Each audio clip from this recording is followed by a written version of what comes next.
it's in the breaking we come unbound.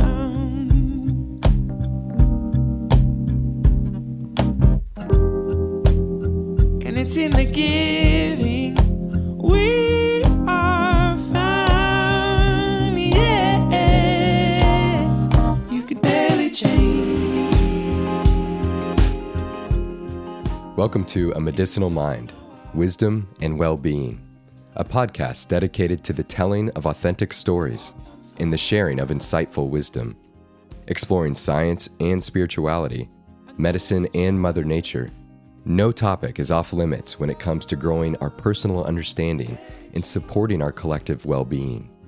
With your host, Dr. Rob Abbott, a family medicine resident practicing spiritually focused and evolutionarily informed functional medicine, we hope to nourish your being so that you can flourish in whatever the moment has called for you to do. And I know you tried.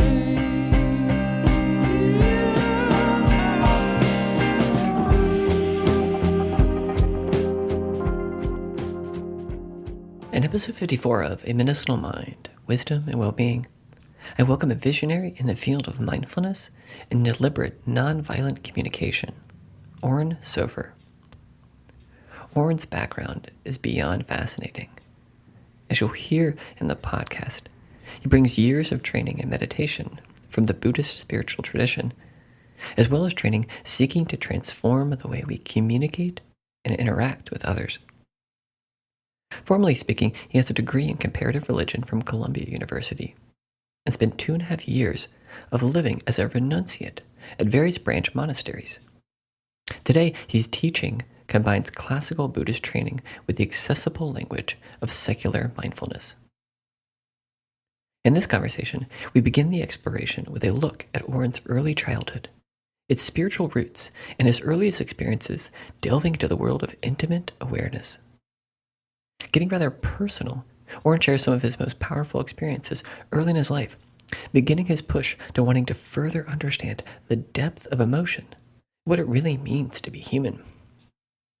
He offers his perspective on the power of loss and sorrow, letting us all see the universal nature of this experience and the beautiful acts of compassion and connection that can happen by allowing ourselves to fully experience it. Beginning our deepening discussion of violence and nonviolence, Oren outlines how human beings seek both consciously and unconsciously to meet various needs, and that this pursuit oftentimes can lead to needs not being met and interpersonal conflict. Defining violence as any avoidable impairment of human needs, Oren shares insight from Johann Galtung as to what perhaps really underlies an act of violence, and how, as a society, we may be committing more acts of violence than we really know. Stepping into the practical, Oren provides us with a framework for seeking understanding as well as collaborative clarification in order to address others' needs as well as our own in a unified and non-violent manner. Drawing from his just-released book, Say What You Mean, A Mindful Approach to Nonviolent Communication, Oren provides some of the most essential practices, techniques, and tools for achieving more constructive clarity in our relationships, and ultimately, meeting your needs. As you will hear throughout the conversation, Oren's passion and expertise for the craft of mindful and nonviolent communication is profound, and I cannot urge you enough to order Oren's book, Say What You Mean. I have yet to find another text that practically addresses the most challenging aspects of cultivating nourishing relationships and engaging in the sticky, difficult conversations like Oren's. Please check out the show notes for a link to Oren's page, as well as links to order his book. And with that, let's dig into the show.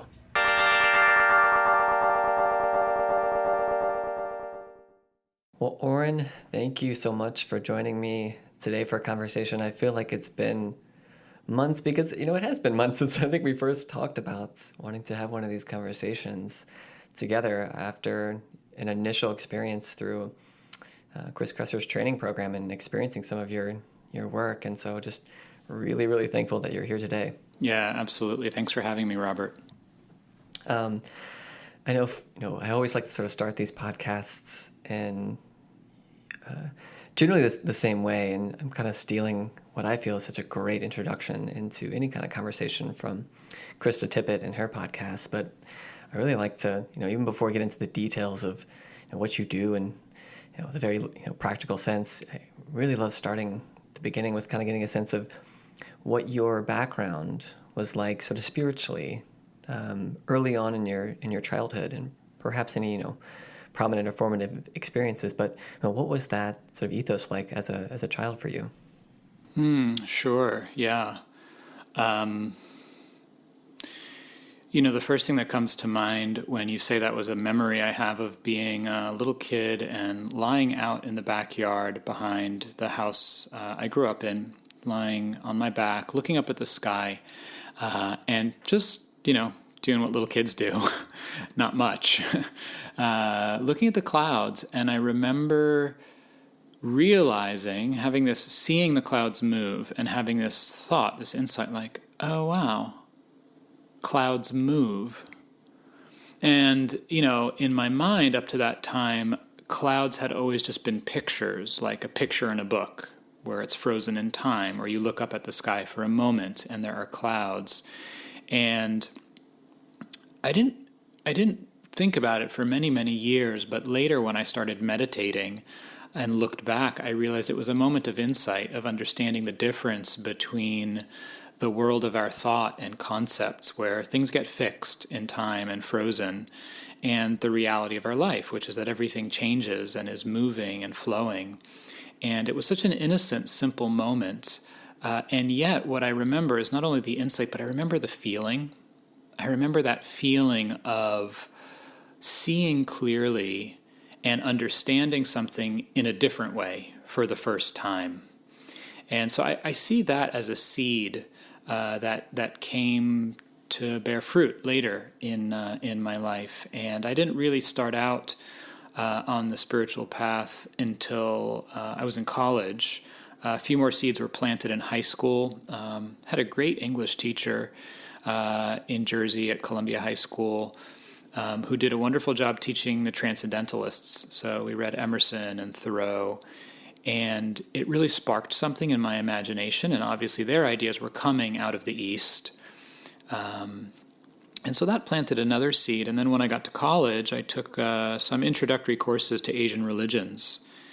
And the ideas I was exposed to, as well as the images of India and the Far East. I had one professor who traveled and would show us slides.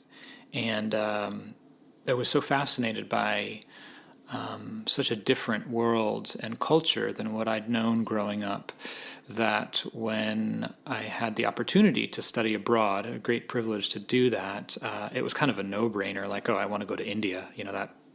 That was just clear. And then I ended up finding a Buddhist studies program that appealed to me, to learn how to meditate. And that was really the beginning of my kind of contemplative practice, or you could say spiritual journey, depending on how you look at it. And I met some really amazing teachers over there from India and Sri Lanka who had a profound effect on my life and really pointed me in a different direction. And so that was really the beginning of starting to look inside in a more systematic and sincere way, trying to understand what it is to be alive, my own mind, my relationships. Yeah. Wow. And as I'm picturing you sitting watching the clouds, I feel like that's, while it's such a unique and beautiful image, I think it should be something that's quite common. I mean, I think all of us can imagine ourselves as children. We don't really imagine ourselves as 40-year-olds doing that. We probably immediately go to an image of a child sort of sitting looking up at the clouds. And I just love how you, in describing this concept of basically recognizing like this, we see things as fixed, and we can kind of lose sight of what's actually really around us. And it's kind of why I start off with that question, because if I immediately go into, who you are and what you do, we suddenly get a fixed perception of, well, that person's a doctor, or that person's a, Buddhist monk, or pick your description. And so you just, kind of illustrated quite beautifully that description of kind of that early insight of just how our perceptions, our view of the world is what's shaping our reality. I mean, really only our perception of the world is really the only thing that is sort of true in our mind. But that's not fixed. It can change. And I just love this sort of opening and awakening, it sounds like, in your life to kind of discover more of that and leading you into these other places. And perhaps we'll get into some of the more of the details of kind of that journey here in a second, but just that illustration anyway of, at a young age, kind of having that insight of the differentiation between those two worlds. And I'm kind of curious, having, just kind of seeing that you went on this, proverbial journey, or whatever you want to call it. I'm just really curious. I too had a very formative experience with an English teacher in high school. Perhaps everyone has a formative experience in high school with some kind of teacher. Perhaps it would be best from an English teacher. It could also come from a science teacher. But I'm just really curious. What can you remember any one distinct moment, in that sort of formative youth phase that really pushed you to go further? And you can get as detailed as you want, but I don't know. I'm just kind of curious more from my sort of personal experience too, and seeing some potential similarities. Well, I think that I can remember a couple of different moments. I do remember one moment in high school, just after one particular English class, I think, when we were reading Emerson's essay on nature, and this, the passage where he talks about, I become a transparent eyeball, I see everything, and I am nothing at the same time, so something to that effect. And just kind of having my mind blown and standing across the street of the high school with a friend, and on the street corner, just kind of hanging out and talking, and just being completely floored that, I'd never heard any ideas, any sort of mystical ideas, or the possibility of consciousness being altered in that way, or being able to be connected to something larger than ourself, to have an experience or an intimate knowing of the world, of life, of existence that transcends our individual frame of reference. As you were talking about before, that sense of the subjective perception of our world, being able to actually step outside of that or open beyond it. So that was one moment, and then another powerful moment that comes to mind was a moment of real pain and kind of anguish in a certain way. Early in college, and my parents were getting divorced.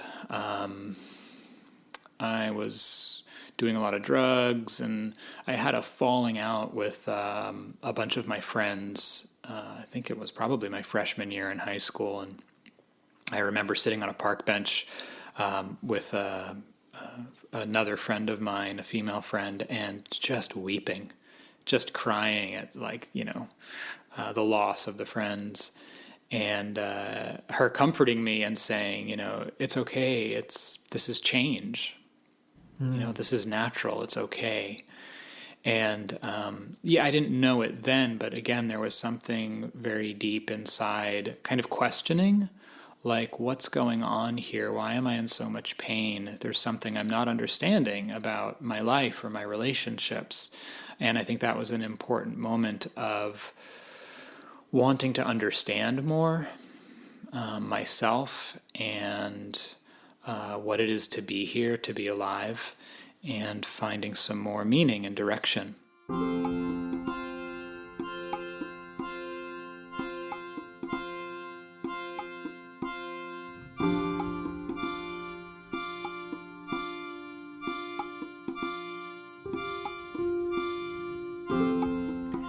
Once again, so many, I think, core themes that every human being, and especially, I think, any, sort of thinking about the millennial generation, more from my, generation, but anyone at that phase of life in those years, I mean, that sort of whole idea of, search for meaning and purpose, and, trying to find a reason for those that deep sorrow. And I mean, I'm just immediately, when you said those words, drawn to the shortest line, shortest verse in the biblical text of Jesus. He wept, and just imagining what it must have been like there, being with him in those moments of just complete anguish and sorrow. And perhaps he had a reason and knew why he was weeping, maybe in a way that we can't fully sort of realize as human beings in that exact moment. But just like honoring that tremendous vulnerability. And I think so much of our education now is focused on material things and on facts or aspects of statistics. Pick whatever quantitative value you can think of, and not enough of it's put towards this like full expression and exploration of emotional intelligence and being able to be sort of vulnerable in that sense, and knowing in that moment you can feel those things and not have that answer of potentially the why answer. But I don't know. I know I was sort of felt somewhat restricted in that sense, and I know a lot of us, we just get driven towards the sort of competitive. I need to do this to get into that college and do this to get into that school, and we get sort of lost and forget to feel these things. And perhaps this is an aspect of what I feel like anyway, that you're teaching on a very broad perspective, not just in these sort of maybe younger years when I'm painting this picture of education, but perhaps on a broader sense, that's something that you're trying to provide for people, is an ability to both empathize and understand and get into better touch with like, what the heck am I feeling right now? And maybe I'm putting words into your mouth, but I just remember back from when you first gave this wonderful presentation in our Chris Kresser's Adapt practitioner training. I was just like blown away with the words and the emotion by which you imbued your work. And so that was where we sort of initially connected. But I'll stop here because this has been a bit of a ramble, but I'd love for you to maybe reflect on some of those thoughts. I think what's interesting is that, that feeling of loss and sorrow, anguish is universal. And so that's the thing that we learn, right? As we mature as human beings, and you can call it spiritual, you can call it religious, you could call it social emotional intelligence. But when we allow ourselves to feel the depth of our experience, and when we allow ourselves to really acknowledge what's happening and not run away or turn away from it, it opens our heart to the vulnerability of being alive, and we start to feel our connection with others because we recognize, this isn't so personal, actually. Like, everybody suffers. Yeah. And here I am, like a, young privileged white man in college in New York City. It was hard. I was crying. I lost some friends. I was feeling lost. It's a kind of common experience for late adolescence, early young adulthood, people with far more suffering in their life. And yet there can still be that insight when we let ourselves fully feel what's happening, that this isn't just about me. Like, everyone goes through hard times, and then we have more compassion. We're kinder as people because we know what it feels like to hurt, to be in pain, and we don't want to create that for others. And the context within which you and I first met was the medical training context and coaching context, and I think that quality of empathy is such an important capacity for anyone in whether it's a healing profession or a service profession, caregiving, any kind of work where you're supporting others in some way. Any kind of work where you're supporting others in some way, we need to be able to appreciate and sense where people are at inside. And the only way we really do that, the only way we really learn to do that in a genuine way, is by connecting with ourselves. I just love, I remember too, that first experience from me realizing that suffering is a universal experience. I can get into some later teachings and realizing that maybe suffering is a choice, but that suffering is this universal experience. And what you just said is it's not necessarily, actually not necessarily, it's not about me. And I love that picture too. I think of myself in college as sort of a fairly privileged, I'd gone to private schools and middle and high school, and we sort of lose sight of the universality of that experience and what can be brought forth from it. And I see that too as when I go around and I see suffering as a caregiver, as a practitioner, or I see others hurting other people. It's always coming back to that question of, well, where who hurt you first? Where did that come from? I see it as this beautiful.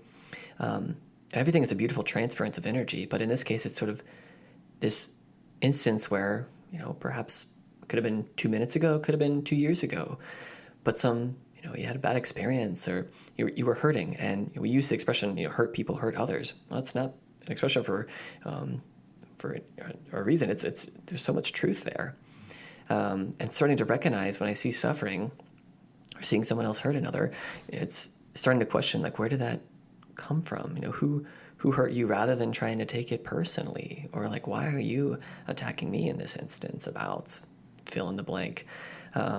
And I think that's, I would love to be sort of the main area we kind of explore, because that is sort of the core essence of your book. Say what you mean, a mindful approach to nonviolent communication. And there's a lot to unpack there. But the first thing is like, well, what is your view of that, experience of suffering? And then the term nonviolence, I think, also can be very charged. And perhaps we can go in that direction too, to explore, what do you really mean by sort of nonviolence? Because some people would argue that that's not even fully possible, but yeah, a lot of interesting questions that you raised there. The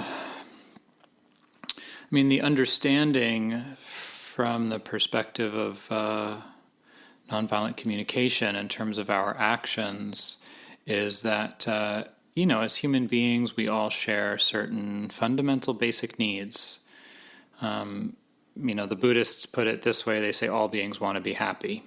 So that's one way of looking at it. But the understanding is that, like a plant will turn towards light. That's what it does, because it wants nourishment. And so in the same way, human beings are trying to meet their needs, and that there's certain underlying deeper longings that we have, both physiologically, obviously. We need food, air, water, shelter, medicine, and so forth.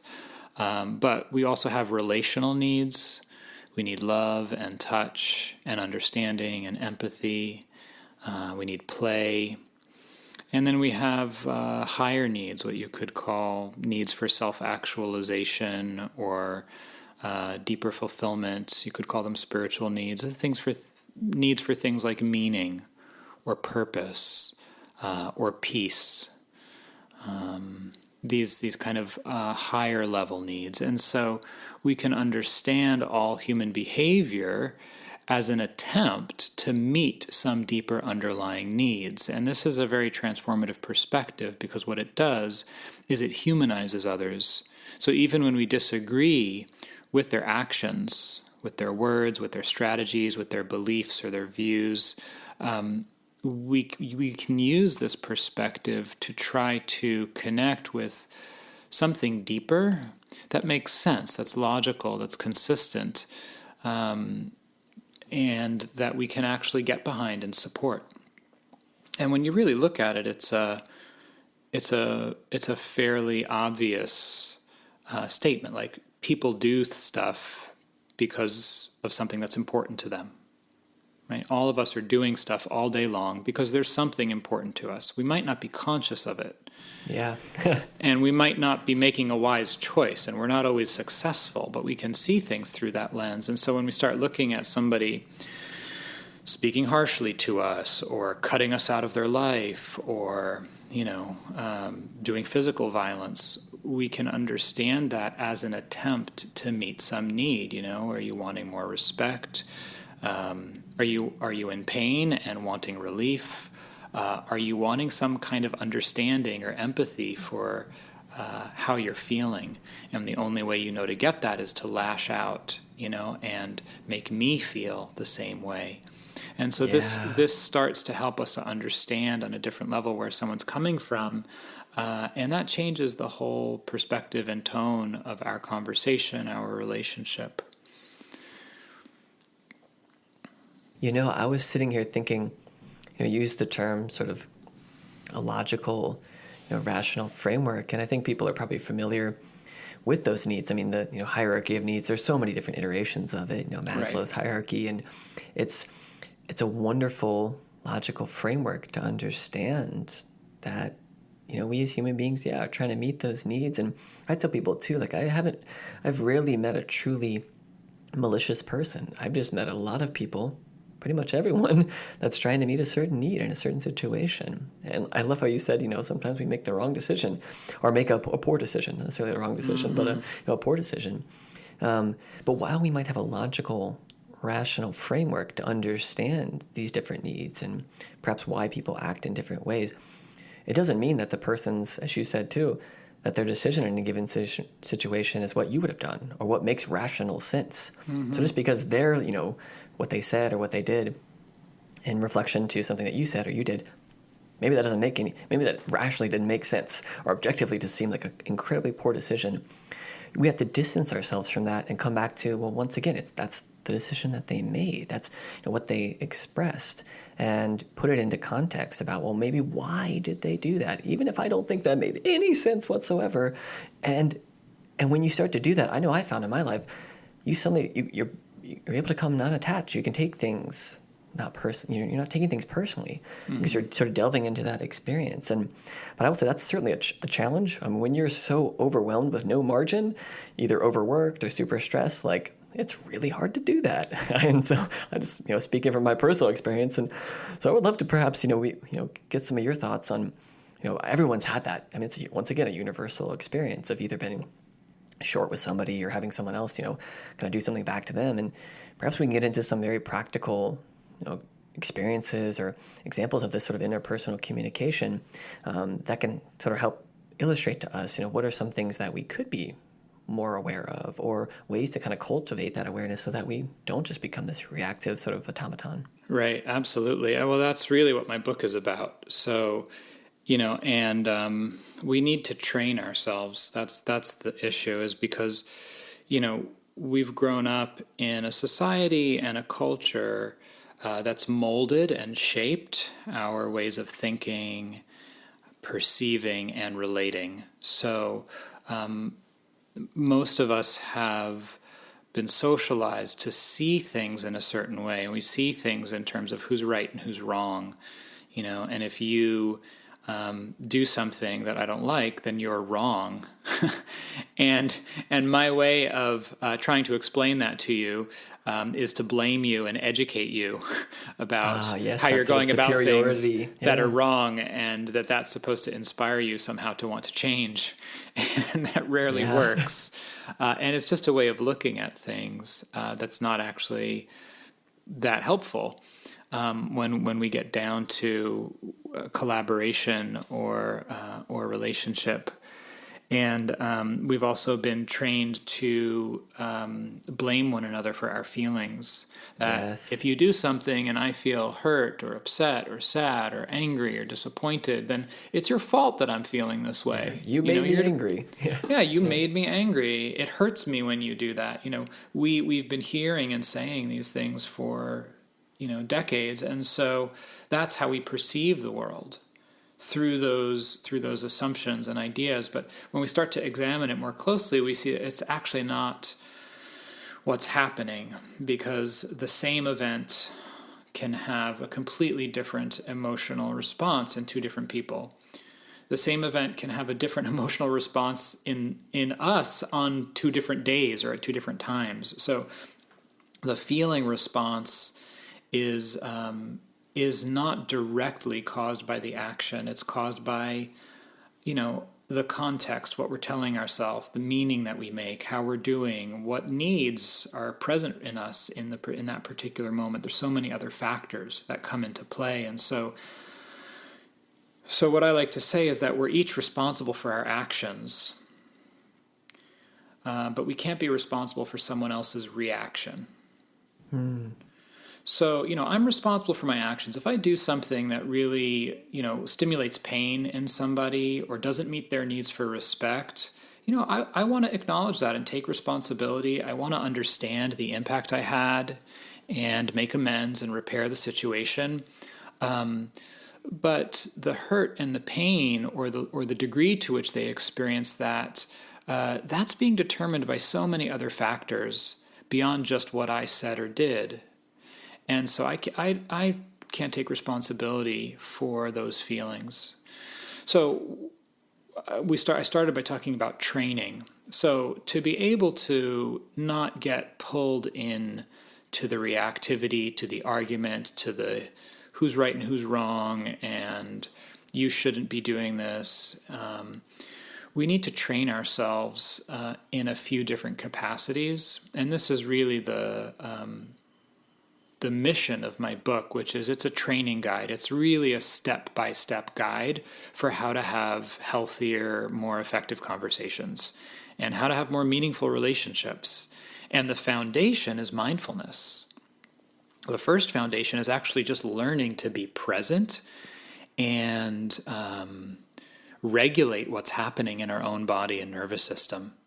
And if we can't do that, it doesn't matter how much communication training, how much psychological, understanding we have, we're going to get triggered and react.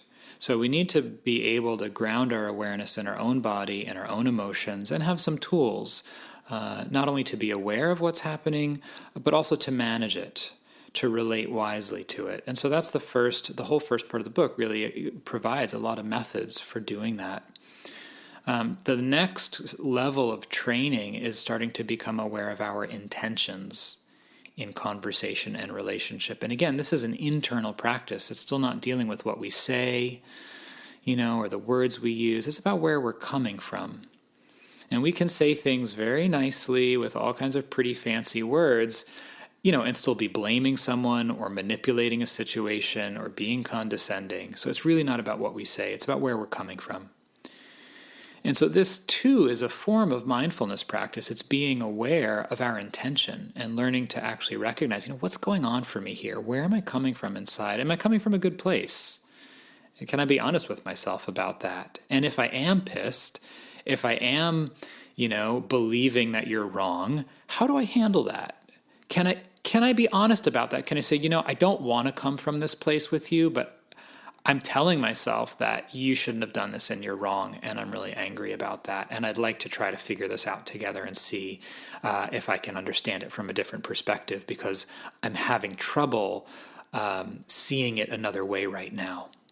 I don't want to interrupt this train of thought, but what you just said, and in the context by which I'm imagining that occurring, was so, so powerful, right? I mean, that's an internal dialogue, right? That's occurring in this reflective state of mindful awareness. And it's allowing yourself, once again, to feel pissed and to potentially recognize that you were wanting to just maybe punch this person or lash out at them or, come at them in this reactive sense. Right. I think that's so huge. And, perhaps for people, if you weren't fully listening with that, maybe, rewind a few, 30 seconds to a minute to listen to that statement again, because that's the internal dialogue that I think you're trying to get us all to have. And it doesn't need to just be internal. That can be expressed externally. And exactly, the point is that we're not suppressing what we feel.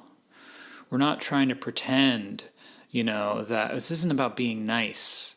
This is about being real, and being real with ourselves first and foremost. And when we have that level of honesty with ourselves, then we can take responsibility for how we feel and recognize, this is what's going on for me. Now, what's going to be helpful? How do I handle this in a way that's going to lead in the direction of what I want? And mostly, if we look at situations, one fundamental thing we're wanting is to be understood. Yeah. We're wanting to be understood. We're wanting to be able to be seen and hopefully to work together. Another key part of the training is recognizing that the strategies and the methods of meeting our needs that most of us have been trained in come at a high cost. And this is where nonviolence comes in, because we live in a violent society. And by violence, I mean one definition of violence that I really like by thinker and author and kind of peace negotiator Johann Galtung is violence is any avoidable impairment of fundamental human needs. Wow. Any avoidable impairment of human needs. And so when we take that definition, we see that violence is not just physical, right? Violence is not having running water. Violence is not having work. Violence is not having adequate education for your children. So, this world from that perspective is a very violent world, in that we as a society and a civilization are not meeting the basic needs of our fellow human beings, let alone other species on the planet, right? We're not even going to go there. Yeah. So where is that coming from? It's coming from having been conditioned and trained into a way of relating to our needs that believes in using power over others to get what I want. That the best way to take care of my needs is to somehow force others to meet them and make sure, if there's any possibility that I'm on the winning side and not the losing side. Mm-hmm. And, we see this in how we raise our children, that one of the implicit lessons that we teach children all of the time unconsciously is that the person with more power gets what they want. So when we use discipline with our children, we're reinforcing the societal message of domination over and using power to get your way. It's not conscious, but that's the system of socialization, and we pass it on to our children. And so we grow up, and when we get into a situation with another person, what do we focus on? We focus on getting our way, right? Whenever there was a conflict or a difference, and obviously I'm generalizing a little bit here, but in a lot of situations, our default is, I better make sure I win. I've got to protect myself. I've got to go on the attack. I need to dog for my side and make sure that I get what I want. And even if we do get what we want, it comes at a cost. It comes at a cost in the quality of our relationship and the level of trust that we feel with the other person.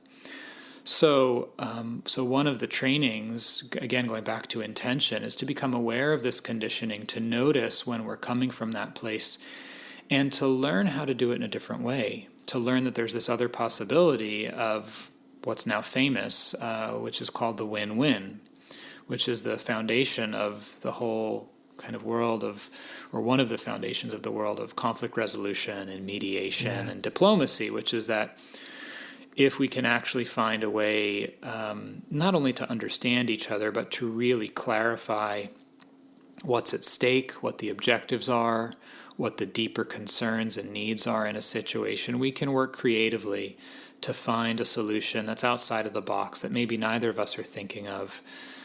And that's a very different approach. So we start to approach situations less from one of domination and one of collaboration and understanding. Let's see if we can work together. I'd like to understand what's going on for you, And this is part of what nonviolence is about recognizing that as human beings, one of our fundamental needs is to contribute to the well-being of others, and that it hurts our, it hurts our heart. You could say it hurts our spirit or our soul to harm others. We feel that on some level when we're conscious. And so nonviolence is a commitment to not only not causing harm, but to living in a way where we are aware of and trying to take into account the needs of other living beings, not just our own needs. And it's an experiment. I think that's another important thing to say. Some of the nonviolence teachers that I study with are really clear about this, that, we're still learning what nonviolence is. It's not like, this is what nonviolence is. It's still a very new field, and it's something that we are actively learning and discovering. And, what does it mean to be committed to nonviolence in a violent world. I first met Oren as part of a webinar during my functional medicine training with the Kresser Institute, organized to help clinicians like myself become better listeners and more compassionate communicators. I was struck by the practical and poignant nature of the training. I was surprised that this wasn't something I had spent many days and weeks focusing on in medical school. Recognizing the pure beauty and relevance of his teachings, Oren and I remained connected after this initial webinar, with many of his teachings making their way to my daily life as a friend, brother, physician, and compassionate human being.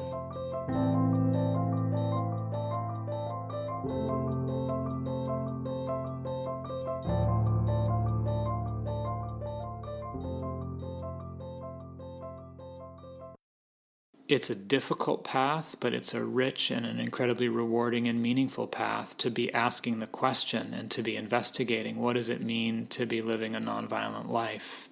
Another definition of nonviolence that I like, and I don't think this is all encompassing, but this is from a friend and colleague of mine, Mickey Cashtan, and she says, nonviolence is the courage to speak the truth with love.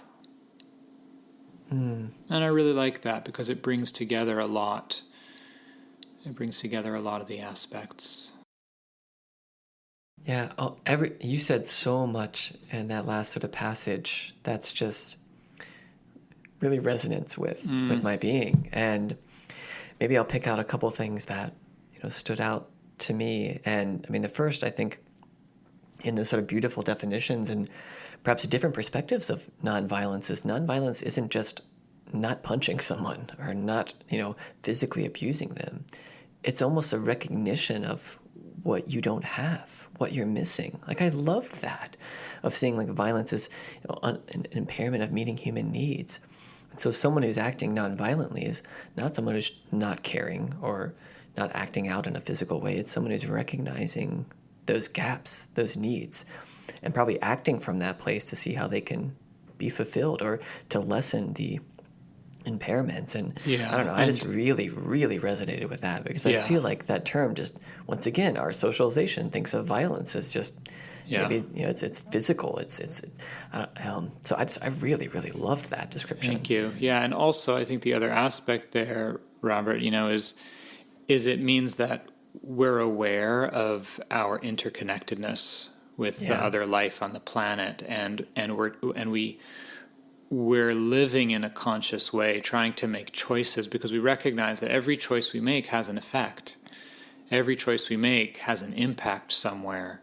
And, we're seeing now all of the effects of climate change around the planet and how that's creating pain and devastation for ecosystems, communities, and people. And so nonviolence means, when I get in my car, right? How am I affecting other beings on the planet now and in future generations? And it means asking the hard questions of like, how do I live my life with the current way our society is structured and still care and still have integrity with my values for care and empathy for other life.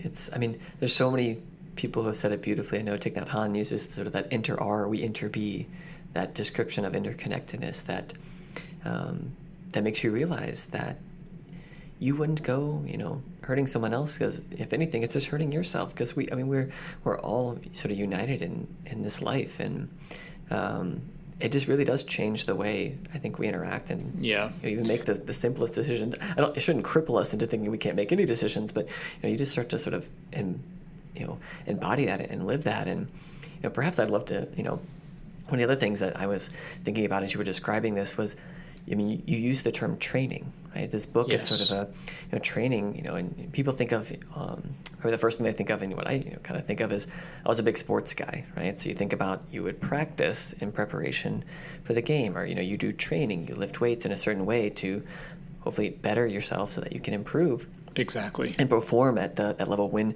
you're in the performance. But it's in a dual sense, it's kind of talking about a training environment and a real environment where you're performing.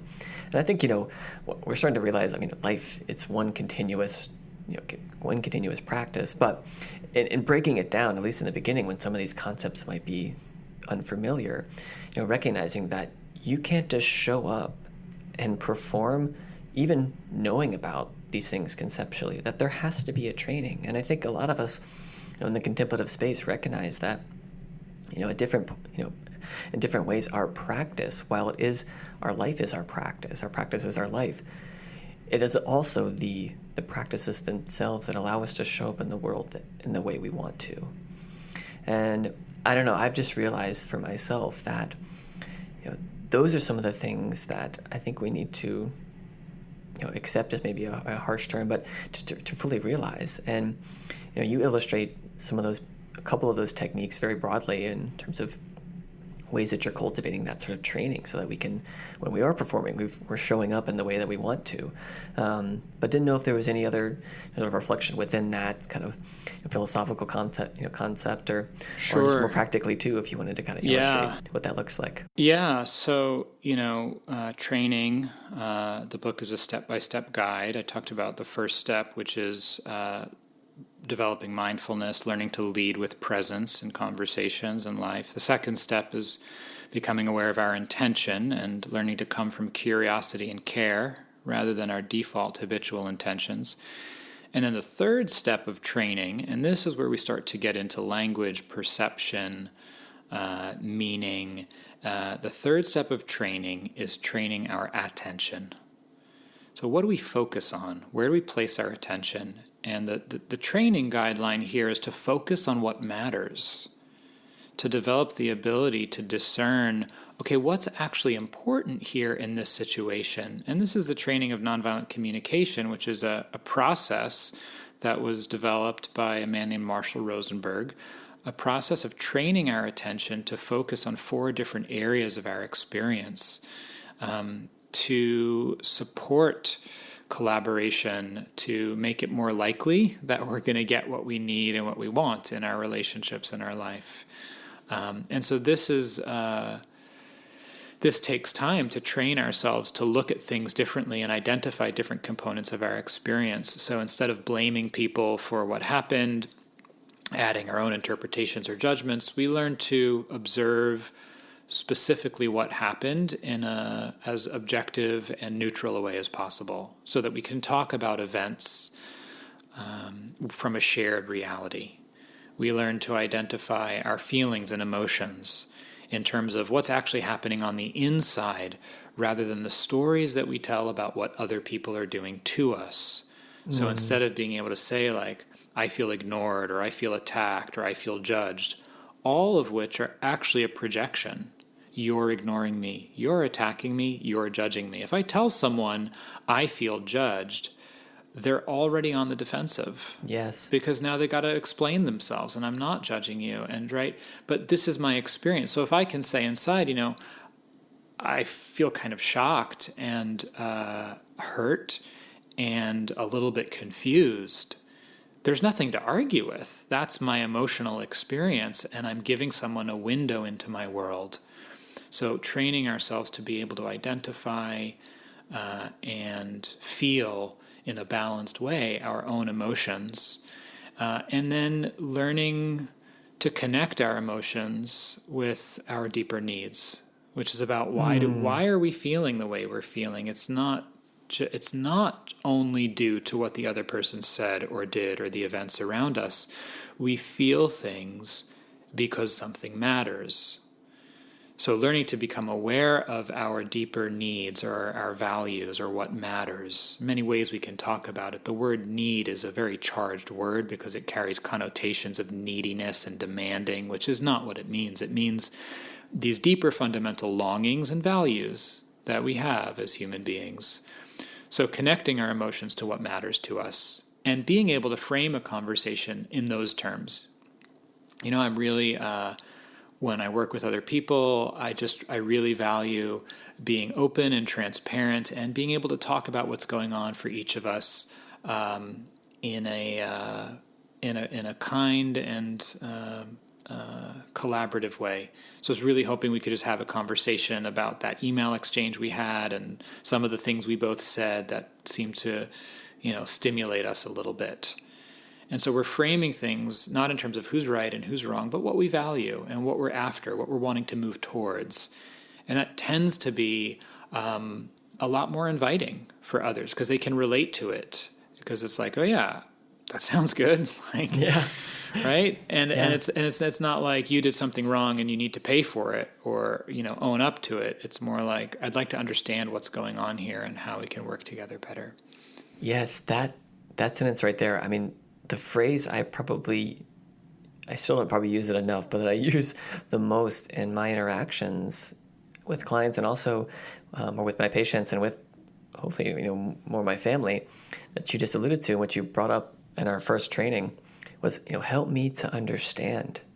And it's so simple, yet so beautiful. And it gets at, once again, we may think there's some objective reality of a situation, but in reality, to me, in truth, there's the perceived reality of the individual, if it's just, two people, and yourself. And what you're, getting at when you're trying to seek that understanding, help me understand your experience, those feelings that you're having, and trying to open to that and seeking clarification. I love that term now.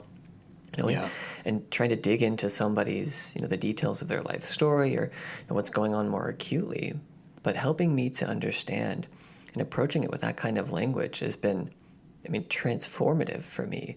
And yeah, it's disarming, because when people feel the sincerity of our intention, the fight goes out of the conversation. It's like, yes. Oh, you actually are like not going to try to manipulate me or overpower me or, assert your narrative over mine. You're actually interested. Oh, okay. Now I can actually relax a little and have a conversation with you.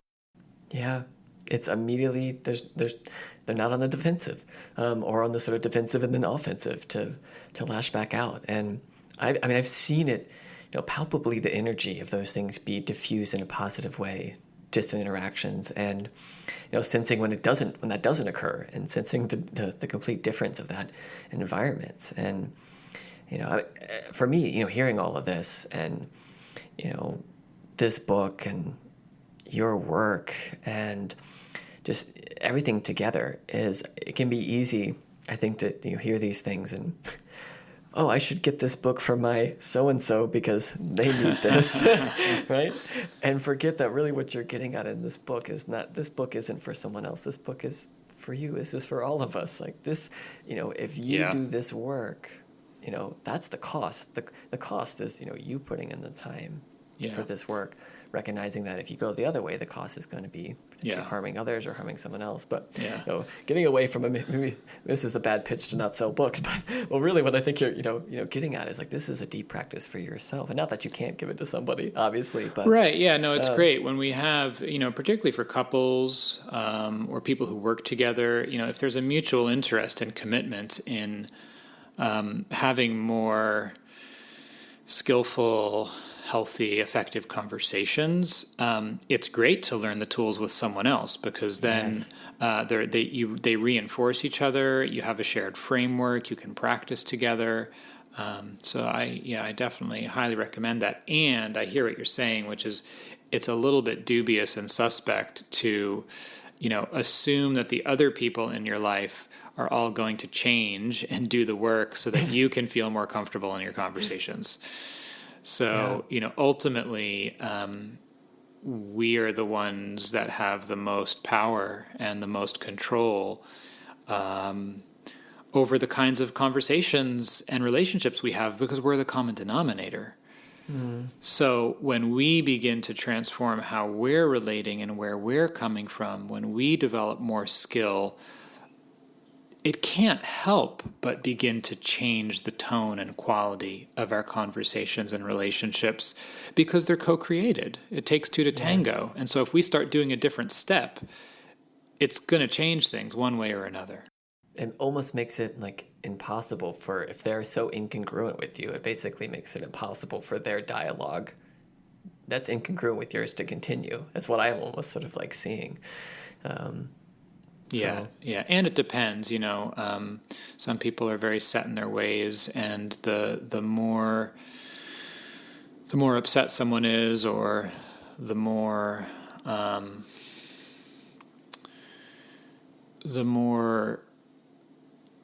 fixed their way of relating is, the higher the level of skill we need to have to transform that dialogue or engage in a different way. But it is possible in most situations, is what I've found. Yeah. Well, Oren, and you've given me so much of your time for this conversation. I could just totally keep talking to you for the rest of the day. And Sure. This has just been wonderful. I want to at least give you some time now, as I'm sure people have probably been wondering, since you didn't kind of use that traditional introduction of like, well, who really is this guy? Where the heck is he? Is he like a elementary school teacher? Is he in India? Is he, what is he doing? So perhaps, give some people some of those maybe practical details to fill in. Sure. And also in context for this, great book that you just released. Okay, thanks, Robert. Sure. So I live in the San Francisco Bay Area, but I do travel all over the country and teach workshops, retreats, and trainings on mindfulness and communication. And if folks want to find me, my website's a great place to check, orenjsofer.com. That's ORENJAYSOFER.com. They can also, if they want to learn more, if folks want to sign up for my email list, newsletter, I send out a free article or a lecture or meditation once or twice a month. When you sign up, you get 6 free guided meditations. And so you can do that by just texting the word guided, GUIDED, like guided meditation. So if you text the word guided to 44222, then it'll walk you through the steps to sign up for my newsletter. And my new book is called Say What You Mean, A Mindful Approach to Nonviolent Communication. It's on sale December 11th, available online and in bookstores everywhere. Oren, thank you so much for taking the time to write this book, to do the work behind the writing of this book, to do the practice, and to be in those incredibly sticky situations time and time again. I think in order to know what violence looks like and what nonviolence looks like, you have to see both, and you have to be a part of both. And I'm just really, really grateful for your work and the universal applicability of your work. So, anyone listening, please, please, please explore Oren's work. Get this book, for yourself, for your relationships, for your partner. I love the idea of doing it, together, but recognize that there is so much here, so many ways in which you can grow through working through Oren's book and listening to some of the other meditations. So great. Well, Oren, thank you again, and hopefully we'll get to connect in person at some point in the near future. Sounds good. Thanks so much for having me on the show, Robert. You're very welcome.